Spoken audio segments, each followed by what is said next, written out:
ಸಮರ್ಥ ಸದ್ಗುರು Siddharudha ಮಹಾಸ್ವಾಮಿಗಳ ಶ್ರೀಚರಣಗಳನ್ನು friend ಮಂದಿರದಲ್ಲಿ ಸ್ಮರಿಸಿಕೊಂಡು युगे 28 विठेवरी ओभा वामांगी रकुमाई दिशदिव्य शोभा पुंडलिकाची बेटी परब्रह्मालेग चरणी वाहे उद्धरी ಭೀಮಾ ಉದ್ಧರಿ ಜಗ ಅಂಥೇಳಿ ಪಂಡ್ರಾಪುರದ ವಿಠೋಬಾನ ಅವನ ಭಕ್ತರು ಅನೇಕ ರೀತಿಯಾಗಿ ಸ್ತುತಿ ಮಾಡ್ತಾರೆ. ಪಂಡ್ರಾಪುರದೊಳಗೆ ಪುಂಡಲೀಕ ಅಂಥೇಳಿ ಒಬ್ಬ ಗೃಹಸ್ಥ ಇದ್ದ. ಅವನ ಹೆಂಡತಿ ಅವನ ತಂದೆ ತಾಯಿ ಒಂದ ಮನೆಗೆ ಇರ್ತಿದ್ರು. ಹೆಂಡತಿನ ಎಷ್ಟು ಪ್ರೀತಿ ಮಾಡ್ತಿದ್ದ ಅಂತಂದ್ರೆ ಹೆಂಡತಿ ಕೆಲಸಗಳನ್ನು ಸಹಿತ ಎಲ್ಲ ತನ್ನ ತಂದೆ ತಾಯಿಗಳ ಕಡೆಯಿಂದನೇ ಮಾಡಿಸ್ತಿದ್ದ. ವರ್ಷಕ್ಕೊಮ್ಮೆ ಕಾಶಿ ಯಾತ್ರಾ ಮಾಡಿ ಬರ್ತಿದ್ದ. ಕಾಶಿ ಯಾತ್ರಾಕ್ಕೆ ಹೊಂಟಂದ್ರೆ ತನ್ನ ಹೆಂಡತಿ ಕಾಲು ನೋಯ್ತಾವ ಅಂಥೇಳಿ ಆಕಿನ ಹೆಗಲ ಮೇಲೆ ಕುಂಡ್ರಿಸ್ಕೊಳ್ತಿದ್ದ. ತನ್ನ ಕೈಚೀಲಗಳನ್ನ ಎಲ್ಲ ತನ್ನ ತಂದೆ ತಾಯಿ ಮೇಲೆ ಹೊರಿಸ್ತಿದ್ದ. ಹಿಂಗೆ ಕಾಶಿ ಯಾತ್ರಾ ಮಾಡವ. ಅಲ್ಲೇ ಒಬ್ಬವ ಚಪ್ಪಲ್ ಹೊಲೆಯಮಿದ್ದ. ಅವ ಕೇಳಿದ, ಪುಂಡಲೀಕ ನನ್ನ ಎಲ್ಲಿ ಹೊಂಟಿಪ್ಪ ಅಂತೇಳಿ. ಇಲ್ಲ, ನಾ ಕಾಶಿಗೆ ಹೊಂಟೇನಿ ಅಂದ.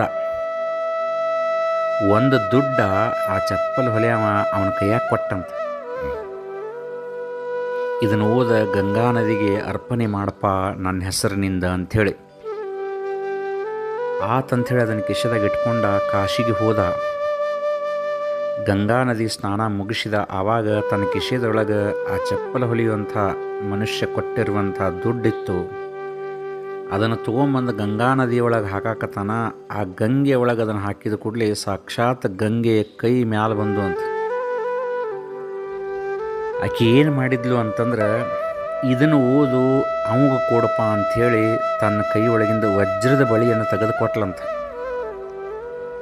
ಆವಾಗ ಹೇಳಿ ಕೇಳಿ ಮೊದಲ ಪುಂಡಲೀಕ ಹೆಂಡತಿ ಮೇಲೆ ವಿಶೇಷವಾದ ಪ್ರೀತಿ.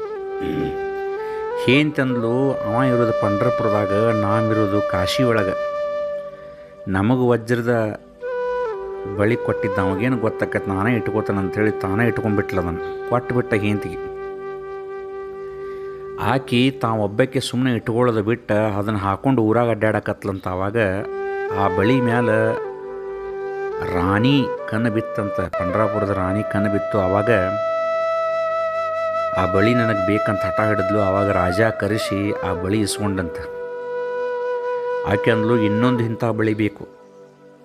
ಆವಾಗ ಒಂದೇ ಬಳಿ ಅಂತೂ ಇರೋಕ್ಕೆ ಸಾಧ್ಯ ಇಲ್ಲ, ಇನ್ನೊಂದು ಇರಬಹುದು, ಇನ್ನೊಂದು ಅವ್ರ ಕಡೆ ಐತಿ, ಅದನ್ನು ಇಸಿದು ಕೊಡ್ರಿ ಅನ್ಲಕ್ಕೆ. ರಾಜ ಪುಂಡ್ಲಿಕನ ಕರೆದ.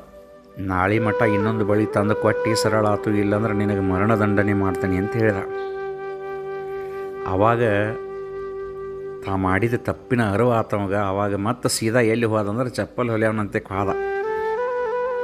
ಹೇಳ್ತಾನೆ ಏನಂತಂದ್ರೆ, ನೀ ಕೊಟ್ಟಂಥ ದುಡ್ಡನ್ನು ಹಾಕಿದಿ, ಏನಾಗಿತ್ತು ಅದನ್ನೆಲ್ಲ ಹೇಳಿದ. ಆವಾಗ ಮತ್ತೆ ಹೇಳ್ತಾನೆ ಏನಂದ್ರೆ, ಇನ್ನೊಂದು ದುಡ್ಡು ಕೊಡು, ಲಘೂನ ಕಾಶಿಗೆ ಹೋಗಿ ಗಂಗಾ ನದಿ ಒಳಗೆ ಆ ದುಡ್ಡು ಹಾಕಿ ಮತ್ತೊಂದು ಬಳಿ ಇಸ್ಕೊಂಡ್ಬರ್ತೀನಿ ಅಂದ. ಅದಕ್ಕೆ ಅವನು ಚಪ್ಪಲ್ ಹೊಲೆಯವಂದ, ಅದರ ಸಂಬಂಧ ಅಲ್ಲಿ ಮಠ ಯಾಕೆ ಹೋಗಿ ಇಲ್ಲೇ ಕೊಡ್ತಾನೆ ಅಂದ್ರೆ ನಿನಗಂತೇಳಿ ತಾ ಚಪ್ಪಲ್ ಹೊಲದಕ್ಯಾರ ಆ ಚರ್ಮ ತೊಳೆಯಾಕೆ ಏನು ಬಾಣಿ ಮಾಡಿದ್ದಲ್ಲ, ನೀರಿನ ಬಾಣಿ, ಆ ನೀರಿನ ಬಾಣಿ ಒಳಗೆ ಒಂದು ದುಡ್ಡು ಹಾಕಿದಂಥ ಅಲ್ಲಿಂದನ ಗಂಗಾದ ಕೈ ಬಂದು ಇನ್ನೊಂದು ಬಳಿ ತೆಗೆದು ಕೊಟ್ಲಂತ.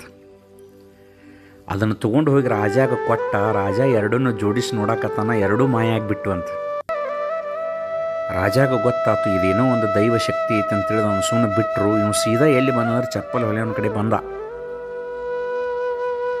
ಯಾಕೆ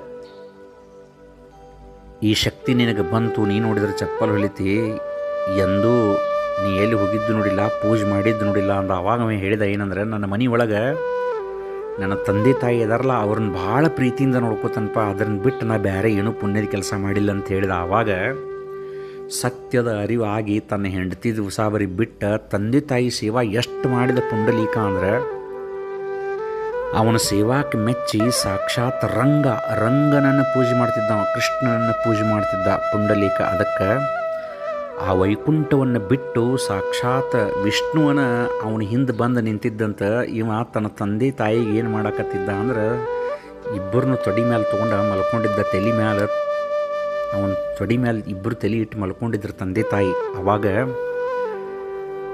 ಹಿಂದೆ ಬಂದ ಸಾಕ್ಷಾತ್ ಪಾಂಡುರಂಗನ ನಿಂತಾನ, ಮಹಾವಿಷ್ಣುವನ ನಿಂತಾನ. ಆವಾಗ ಇವನು ನೋಡುನು ಅಂತೇಳಿದ ಭ್ರಮರ ಅವನ ತೊಡಿ ಕೊರೆದು ಪಾರಾಗಿ ದಾಟಿ ಹೋಗಿತ್ತಂತ. ಆದ್ರೂ ಸಹಿತ ತನ್ನ ತಂದೆ ತಾಯಿ ಹೇಳ್ತಾರಂತೇಳಿ ಅಳಿಗಾಡ್ದಂಗೆ ಕುಂತಿದ್ದಂತ. ಅದನ್ನು ನೋಡಿ ಮಹಾವಿಷ್ಣು ಹೇಳಿದ, ಏನಂದ್ರೆ ನಿನ್ನ ಬೆಟ್ಟಿಗೆ ನಾ ಬಂದನಪ್ಪ ಹೊಳ್ಳಂದ. ಆವಾಗ ಅವ ಹೇಳಿದ, ನನ್ನ ತಂದೆ ತಾಯಿ ಮಲ್ಕೊಂಡಾರ, ಅವ್ರು ಹೇಳ್ತಾರ ಅದಕ್ಕಾಗಿ ಅವ್ರು ಹೇಳೋ ಮಟ್ಟ ನಾನು ಏನು ಮಾಡೋದಿಲ್ಲಪ್ಪ ಅಂದ್ರೆ ನಾನು ನಿನ್ನ ಹೊಳೆ ನೋಡೋದಿಲ್ಲ ಅಂದ. ಆವಾಗ ಇಲ್ಲಪ್ಪ ನಂದು ಕೆಲಸ ಐತಿ, ಮುಂದೆ ಹೋಗ್ಬೇಕು, ನಾವು ವೈಕುಂಠಕ್ಕೆ ಹೋಗ್ಬೇಕು, ನಿನಗೆ ದರ್ಶನ ಕೊಟ್ಟು ಹೊಳ್ಳಂದ, ನಾವು ಹೊಳ್ಳೋದಿಲ್ಲ ಅಂದ. ಆವಾಗ ಪುಂಡಲೀಕ ಒಂದು ಮಾತು ಕೇಳಿದಂಥ ಅವನು ಏನಂತಂದ್ರೆ, ನೀ ಎಷ್ಟು ಮಟ್ಟ ನಿಂದ್ರಾಮದಿ ಇನ್ನೂ ಅಂತ ಕೇಳಿದ. ನೀ ಹೊಳ್ಳಿ ನೋಡೋ ಮಟ್ಟ ನಿಂದಿರ್ತೀನಿ ಅಂದ. ಆವಾಗ ಪುಂಡ್ಲಿಕ್ ವಿಚಾರ ಮಾಡಿದಂತೆ, ನಾ ಹೊಳ್ಳಿ ನೋಡಿನಂದ್ರೆ ನೀವು ಮತ್ತೆ ವೈಕುಂಠಕ್ಕೆ ಹೊಕ್ಕಣ, ಅದಕ್ಕೆ ನಾ ಹೊಳ್ಳಿ ನೋಡೋದಿಲ್ಲ ಅಂತಂದ್ರೆ ಇಲ್ಲೇ ನಿಂದಿರ್ತಾನೆ ಇವ ಅಂತೇಳಿ. ನೋಡ್ರಿ, ನಮ್ಮನ್ನು ವಿಚಾರ ಮಾಡಿದಾನ. ಪುಂಡ್ಲಿಕ್ ಒಂದು ವೇಳೆ ಹೊಳ್ಳಿ ನೋಡಿದ್ದಪ್ಪ ಅಂದ್ರೆ ಮಹಾವಿಷ್ಣು ಮತ್ತು ಹೊಳ್ಳಿ ವೈಕುಂಠಕ್ಕೆ ಹೋಗಿಬಿಡ್ತಿದ್ದ. ಆದರೆ ಅವ ಏನು ಮಾಡಿದ ಅಂತಂದ್ರೆ ತನ್ನ ದೇಹ ತ್ಯಾಗ ಮಾಡೋ ಮಟನೂ ಸಹಿತ ಹೊಳ್ಳಿ ಮಹಾವಿಷ್ಣುವನ್ನು ನೋಡಲಿಲ್ಲ ಅಂತ. ಅದಕ್ಕಾಗಿ ಪುಂಡಲೀಕನ ಆರಾಧ್ಯ ದೇವರಾದಂಥ ರಂಗ ವೈಕುಂಠವನ್ನು ಬಿಟ್ಟಿದ್ದಕ್ಕಾಗಿ ಪುಂಡಲೀಕನ ಭಕ್ತ ರಂಗ, ಅದಕ್ಕಾಗಿ ಪಾಂಡುರಂಗ ಅಂಥೇಳಿ ಅವ್ನಿಗೆ ಹೆಸರು ಬಂತು ಅಂತ ಹೇಳ್ತಾರೆ. ಅದಕ್ಕಾಗಿ ನಾನು ಕಾಲು ನೋಯ್ಯಾಕತ್ತಾವಪ್ಪ ಅಂತ ಹೇಳಿದಂಥ ಪಾಂಡುರಂಗ ಅವಾಗ ಹೇಳಿದ, ನಿಂದ್ರಾಕ ಜಾಗ ಇಲ್ಲಂತ ಹೇಳಿದ. ಹಿಂದೆ ಇಟ್ಟಂಗಿ ಒಗದಂಥ ಇಟ್ಟಂಗಿ ಮೇಲೆ ನಿಂತಂತ, ಕೈ ಸೋತು ಬಂದು ಅಂತ ತೆಳಗ ಅಂಗಯ್ಯ ಬಾವು ಬರಾಕತ್ತು ಅಂತ ಸೊಂಟದ ಮೇಲೆ ಕೈ ಇಟ್ಟಂತ. ಅದರ ಅರ್ಥ ಹೇಳ್ತಾರೆ ಏನಂತಂದ್ರೆ, 28 ಯುಗಗಳಿಂದ ಸಹಿತ ಪಾಂಡುರಂಗ ಭಕ್ತರ ರಕ್ಷಣೆಗಾಗಿ ಏನು ಮಾಡಿದಾನಪ್ಪ ಅಂದ್ರೆ ಇಟ್ಟಂಗಿ ಮೇಲೆ ನಿಂತಾನ, ಸೊಂಟದ ಮೇಲೆ ಕೈ ಇಟ್ಟಾನ. ಯಾಕಪ್ಪ ಅಂತಂದ್ರೆ ಅವನನ್ನು ನಂಬಿದಂತಹ ಭಕ್ತರಿಗೆ ಭವಸಾಗರ ಬರೀ ಸೊಂಟದ ಮಠ ಅಷ್ಟೇ ಇರ್ತದಂತಂದ್ರೆ, ಪಾಂಡುರಂಗನನ್ನು ನಂಬಿದವರಿಗೆ ಭವಬಂಧನದ ಭೀತಿ ಇಲ್ಲ ಅಂತ ಹೇಳ್ತಾರೆ. ಅದಕ್ಕಾಗಿ ಅಂತಹ ಶ್ರೇಷ್ಠ ಪಾಂಡುರಂಗ ಅಲ್ಲಿ ಬಂದು ನೆಲೆಸಿದ. ಅದಕ್ಕಾಗಿ ಸಾಕ್ಷಾತ್ ಕಲಿಯುಗದ ವೈಕುಂಠವಾಗಿ ಇವತ್ತು ಪಂಡ್ರಾಪುರ ಏನು ಮಾಡಾಕತ್ತಂದ್ರೆ ಮೆರೆಯಾಕತ್ತೈತೆ. ಅದಕ್ಕಾಗಿ ಪಂಡ್ರಪುರದೊಳಗೆ ಆಷಾಢ ಏಕಾದಶಿಗೆ ಮತ್ತು ಕಾರ್ತಿಕ ಏಕಾದಶಿಗೆ ವಿಶೇಷವಾದಂಥ ಆರಾಧನೆ ನಡೀತಿತ್ತು. ಅವಾಗ ಆಷಾಢ ಏಕಾದಶಿ ದಿವಸ ಒಬ್ಬಕ್ಕಿ ವೇಷ ಹೆಣ್ಮಗಳು ಪಾಂಡುರಂಗನ ದರ್ಶನ ತೊಗೊಳಕ್ಕೆ ಪಾಳೆ ಹಚ್ಚಿ ನಿಂತಿದ್ಲಂತೆ. ಭಾಳ ಚಂದಿದ್ಲಂತಕ್ಕಿ. ಆವಾಗ ಎಲ್ಲರೂ ಬಂದ ಪಾಂಡುರಂಗನ ಪಾದಕ್ಕೆ ತಮ್ಮ ಹನಿ ಹಚ್ತಿದ್ರಂತೆ. ಆವಾಗ ಆಕಿ ವಿಚಾರ ಮಾಡಿದ್ಲಂತ, ಏನಂದ್ರೆ ಎಲ್ಲರೂ ಹೋಗಿ ಆ ಕಲ್ಲಿನ ಪಾದಕ್ಕೆ ಹಣಿ ಹಚ್ಚಾಕತ್ತಾರ, ನಾ ನೋಡ್ರಿ ಇಷ್ಟು ಸುಂದರಿ ಅದೇನಿ, ನನ್ನ ಮೈಯ ಹೂವಿನ ಹಂಗೆ ಮೃದು ಐತಿ, ಆ ಕಲ್ಲಿಗೆ ಹೋಗಿ ನಾನು ಹನಿ ಹಚ್ಚಿನಿ ಅಂದ್ರೆ ನನ್ನ ಹನಿಗೆ ಏನಾರೇ ಪೆಟ್ಟು ಹತ್ತಿಗಿತ್ತಿತ್ತಂಥೇಳಿ ಸಾವಕಾಶ ಹೋಗಿ ಏನು ಮಾಡಿದ್ಲಂತಂದ್ರೆ ಆ ಪಾಂಡುರಂಗನ ಪಾದಕ್ಕೆ ಹನಿ ಹಚ್ಚಿದ್ಲಂತ. ಈಕಿ ಹನಿ ಎಲ್ಲಿ ಹತ್ತಿತ್ತಲ್ಲ ಅಲ್ಲೇ ಪಾಂಡುರಂಗನ ಮೂರ್ತಿಗೆ ರಕ್ತ ಬರಾಕತ್ತಂತ. ಪಾಂಡುರಂಗ ಹೇಳಿದ ಏನಂದ್ರೆ, ನೀ ಎಷ್ಟು ಸೂಕ್ಷ್ಮ ಇದೆಯಲ್ಲ, ನಿನ್ನ 1000 ಪಟ್ಟು ಸೂಕ್ಷ್ಮ ನಾ ಅದೇನೆ ಅಂತ ಹೇಳ್ತಾರೆ ಪಾಂಡುರಂಗ ಹೇಳಿದ್ದಂತ. ಅದಕ್ಕಾಗಿ ಆಷಾಢಿ ಕಾರ್ತಿಕ ಭಕ್ತ ಜನ ಏತಿ ಚಂದ್ರಭಾಗ ಮದಿ ಸ್ನಾನಜೆ ಕರತಿ ವಿಂಧ್ಯ ಪಟಾಕ ವೈಷ್ಣವನಾಚತಿ ಪಂಡರೀಚ ಮಹಿಮಾ ವರ್ಣಾಮಕೀತಿ ಅಂತ ಹೇಳ್ತಾರೆ ಸಂತರು ಹಾಡಿ ಹೊಗಳ್ತಾರೆ. ಅದಕ್ಕೆ ಪಾಂಡುರಂಗನ ಸ್ಮರಣೆ ಮಾಡುವಾಗ ಪುಂಡಲೀಕ ವರದ ಹರಿ ವಿಠ್ಠಲ ಶ್ರೀ ಜ್ಞಾನದೇವ ತುಕಾರಾಮ್ ಅಂಥೇಳಿನ ಅವನ ಸ್ಮರಣೆಯನ್ನು ಮಾಡೋದು. ತುಕಾರಾಮರು, ಜ್ಞಾನದೇವರು, ಏಕನಾಥರು, ಸತಿ ಸಕ್ಕುಬಾಯಿ, ಗೋರಾ ಕುಂಬಾರ, ಆ ಪಾಂಡುರಂಗನ ಲೀಲೆಯನ್ನು ಅನುಭವಿಸಿದಂಥ ಮಹಾತ್ಮರನ್ನು ನೋಡ್ಕೊತ ಹೋದ್ರೆ ಭಾಳ ದೊಡ್ಡದೈತೆ. ಅದಕ್ಕಾಗಿ ಇವತ್ತು ಆಷಾಢ ಏಕಾದಶಿ ಐತಿ. ಅದಕ್ಕಾಗಿ ನಾವು ಪಂಡ್ರಪುರಕ್ಕೆ ಹೋಗದಿದ್ರೂ ಅಷ್ಟ ಹೋತ ಮನೆಯೊಳಗನ ಪಾಂಡುರಂಗನ ಸ್ಮರಣೆಯನ್ನು ಮಾಡೋಣ. ವಿಠ್ಠಲ ಅನ್ನುವಂಥ ನಾಮವನ್ನು ಉಚ್ಚಾರ ಮಾಡೋಣ. ಪಂಡ್ರಾಪುರ ಒಂದು ದೊಡ್ಡ ಶಹರ, ಅಲ್ಲಿ ವಿಠೋಬ ಎಂಬ ದೊಡ್ಡ ಸಾಹುಕಾರ. ವಿಠೋಬ ಇರುವುದು ನದಿ ತೀರ, ಅಲ್ಲಿ ವಿಠ್ಠಲ ನಾಮದ ವ್ಯಾಪಾರ ಅಂತ ಹೇಳಿದಾರೆ.